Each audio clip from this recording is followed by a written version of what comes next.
I'm Ifra from CSEC belonging to group C15, and in this video I'm going to explain our mini project, which is visual pattern analysis for classification of the visual behavior of an individual. This project was done as a part of research and development by me and my friends Sanjana, Sirichandana and Aarti under the guidance of our professor Dr. N. Kalyani.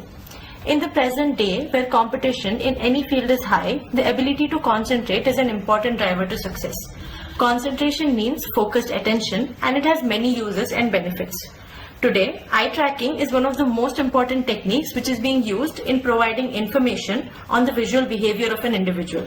It has become one of the most accurate and crucial techniques used to test the concentration of a person. So, the aim of this project is to develop a model by implementing various deep learning techniques to predict if a person has good or poor levels of concentration. Looking at some traditional systems, earlier traditional systems like psychometric tests and diagnostic interviews were used to assess the concentration levels of a person.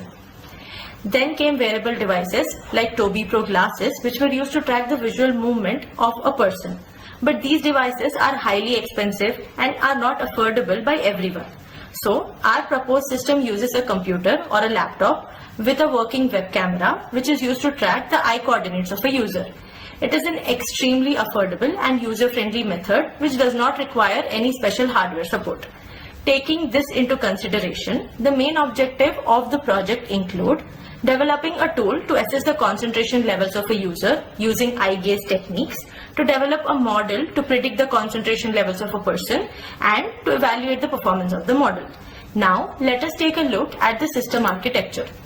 The system architecture here consists of 4 main modules, which is gaze tracking, dataset generation, training the model, and predicting the concentration. The system architecture begins with a person sitting in front of a computer with a working web camera. A web interface is designed which consists of a video and a play video button.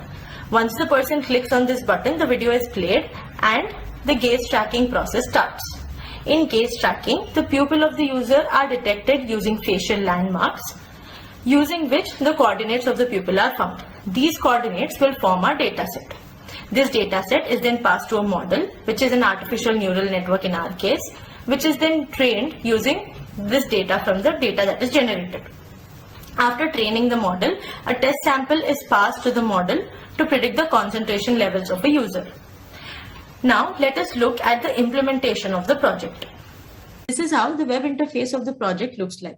Once the user clicks on the play video button, a video is played for 1 minute, as you can see on the screen. Meanwhile, the eye coordinates of the user are tracked using the web camera of the laptop as shown on the screen. Now, 60 of these eye coordinates are tracked, one for each second of the video that is played, and each eye coordinate consists of X and Y parameters. Now, these eye coordinates will form our dataset. After that, we load the dataset and pre-process it. The next step is building of the ANN model. After this, we train our model by passing a batch size of 32 and taking 100 epochs. The last step here is of prediction, where we pass test sample and see the predicted values. The first test sample that we are passing here is a poor test sample, which means we know that the user did not concentrate on the video. So it classifies this test sample as having poor concentration levels.